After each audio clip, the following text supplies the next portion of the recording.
Welcome to Odia tutor classes. अष्टम श्रेणी पिला माने तम विज्ञान बहिर सप्तम पाठ हैला पदार्थर कणिका प्रकृति। आज पिले एई पाठरी जहाँ सब प्रश्न रही तार उत्तर आमे करिबा। भिडियोटी को शेष जाई देख। जो पिला माने चैनल नुआ अछ चैनल को सब्सक्राइब कर दियो।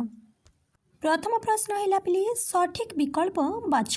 करी अछि कठिन एवं तरल मध्यरी प्राथमिक पार्थक्य हेउछि जे यार कणिका गुड़िक कठिन पदार्थरे निबिड़ भाव बंधा होई थांती एवं तरल पदार्थरे परस्पर को अतिक्रम करी गति करुथांती। खर प्रश्न निम्नलिखित उक्ति गुड़िक मध्यरु केउटी सत्य मिथ्या उक्ति गुड़िकु संशोधन कर। बिट 1 बरफ को तरलाई पानी रे परिणत करिबा एक कठिन पदार्थर तरल पदार्थरे परिवर्तनर एक उदाहरण। ए उक्तिटी पिले सत्य अछि। बिट 2 तरलिपा प्रक्रिया रे वस्तुर अवस्था परिवर्तन समय आंतः कणिका आकर्षण ह्रास पाए। ए उक्तिटी मध्य सत्य। बिट 3 रे अछि कठिन पदार्थर एक निर्दिष्ट आकार एवं आयतन थाई। सत्य उक्ति पिले। बिट 4 कठिन पदार्थर कणिका गुड़िक मध्यरी पारस्परिक क्रिया अधिक शक्तिशाली एवं आंतः कणिका स्थान गुड़िक अति कम। एही उक्तिटी मध्य सत्य रहिछि। बिट 5 जेतेबेले आमे कोठरीर गोटिए कोणरी कर्पूर गरम करू सेतेबेले एहार सुगंध कोठरीर समस्त कोणरी पहुँची जाए। एही उक्तिटी मध्य सत्य। बिट 6 गरम करिबा द्वारा आमे कर्पूर को शक्ति जोगाई थाउ एवं एही शक्ति गंध भावरी निर्गत होई थाई। एही उक्तिटी पिले मिथ्या। ताले संशोधित उक्तिटी कौन हेबो देखिबा। उत्तर देख। संशोधित उक्तिटी हैला गरम करिबा द्वारा कर्पूर कठिन अवस्थारु सीधा सड़क ग्यासीय अवस्था को रूपांतरित हुई जहाँ कि पिले ऊर्ध्वपातन कहुए। जहाँ फल यार ग्यासीय कणिका गुड़िक व्यापन प्रक्रिया द्वारा वायु मिसी चारिआडे विस्तारित हुअन्ति। सीधा सड़क पर पिले ग्यासीय लिखिदेव। क्वेश्चन नंबर 3 यथार्थता सहित सठिक उत्तर बाछ। जदि आमे चौकीरू समस्त गठनकारी कणिका गुड़िक बाहर करिपारिबा तेबे कौन हेबो। आंसर है पिले चौकीर किछि अस्तित्व रहिबो नाही। यथार्थता जेकोसी पदार्थ क्षुद्र क्षुद्र कणिका को नहीं गठित। जदि समस्त गठनकारी कणिका को बाहर कर दिया जाए तेबे सही पदार्थ बा चौकीर कौनसी भौतिक अस्तित्व बा वस्तुत्व रहिबो नाही। क्वेश्चन नंबर 4 गैस गुड़िक सहजरी मिसी जाउथिबा बेले काहेकि कठिन पदार्थ गुड़िक सहजरी मिसी न थाए। आंसर गैसीय पदार्थर कणिका गुड़िक मध्यरे थिबा अंतः कणिका स्थान बहुत अधिक एवं सेमानंक मध्यरे थिबा आकर्षण बल अति नगण्य। तेणु सेगुड़िक अति द्रुत गति व्यापन प्रक्रिया द्वारा परस्पर सह सहजरे मिसी जाती।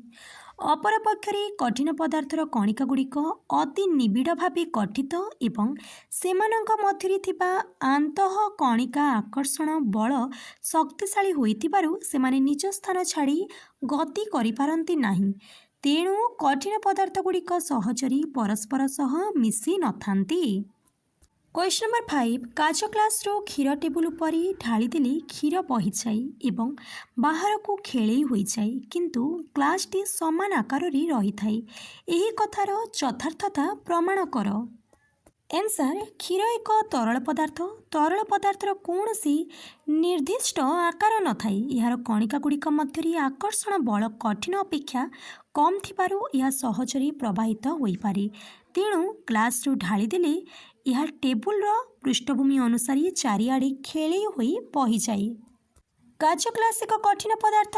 कठिन पदार्थर एक निर्दिष्ट दृढ़ आकार और आयतन थाए। यार कणिका गुड़िक शक्तिशाली आकर्षण बल द्वारा बांधी होई रही थांती। तेणु क्षीर ढाली देबा परे मध्य ग्लास रो निजस्व आकार रे कौनसी परिवर्तन हुए नाही।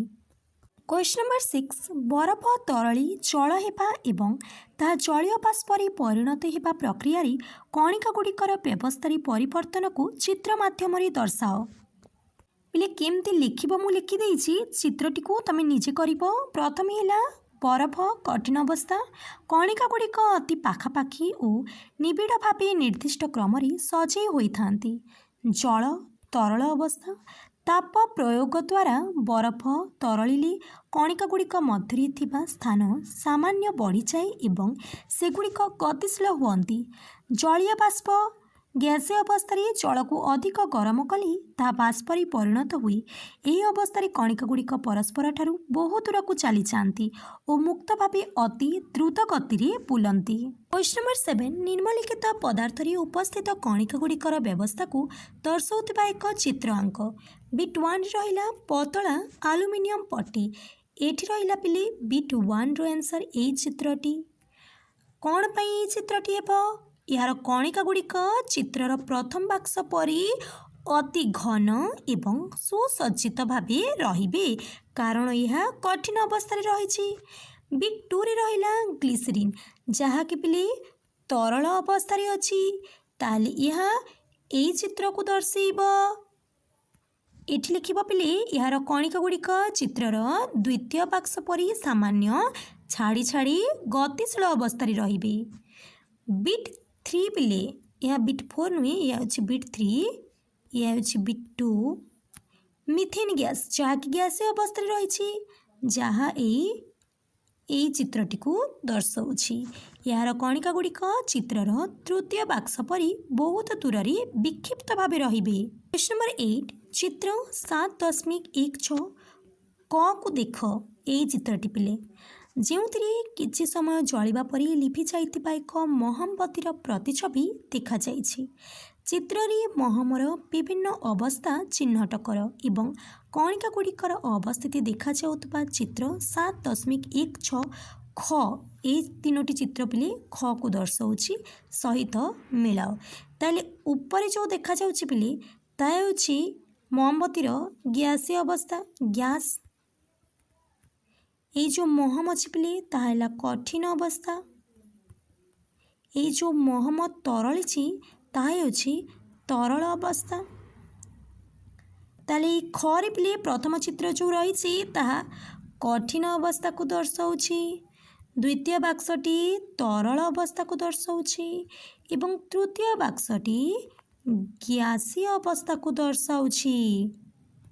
क्वेश्चन नंबर 9 समुद्रर पानी काहींकि लुणिया लगे जदिओ लुण देखा जाऊ नाही व्याख्या कर। आंसर समुद्र जल बहु परिमाणर लवण द्रवीभूत होई रही थाए। लुणर क्षुद्र कणिका गुड़िक जलर कणिका गुड़िक मध्य थिबा खाली स्थान रे संपूर्ण भावे मिसी जाई एक समजातीय मिश्रण तैयारी करती। लुणर कणिका गुड़िक अति सूक्ष्म होइतिबारु सेगुड़िक खाली आखिरी देखि हुए नाही किंतु जलरे यार रासायनिक गुण उपस्थित थिबारु समुद्र पानी स्वादरे लुणिया लगे। 10 नंबर प्रश्न चाउल एवं चाउलर चूना विभिन्न पात्र रखिले पात्रर आकार ग्रहण करी सेगुड़िक कठिन ना तरल व्याख्या कर। आंसर जदिओ चाउलर चूना को गोटे पात्र रखिले ताहा पात्रर आकार नहीं परी मने हुए किंतु सेही गुंडर प्रत्येकटी क्षुद्र कणिका बा दानर निजस्व एक निर्दिष्ट और स्थिर आकार एवं आयतन रही थाए जहाँ बाह्य चाप बिना बदले नहीं। तरल पदार्थ भली यह निजे प्रवाहित हो पारे नहीं तेणु समग्र भावे पात्रर आकार नेउथिले मध्य यार प्रतिटी स्वतंत्र कणिकार भौतिक गुण कठिन अटे। ताले एतिकी थिला पिले तुमर प्रश्न उत्तर वीडियोटी को लाइक करि दियो तुम सांग मानक सह शेयर करि दियो। जो पिला माने चैनल नुआ छ चैनल टी को सब्सक्राइब करि दियो।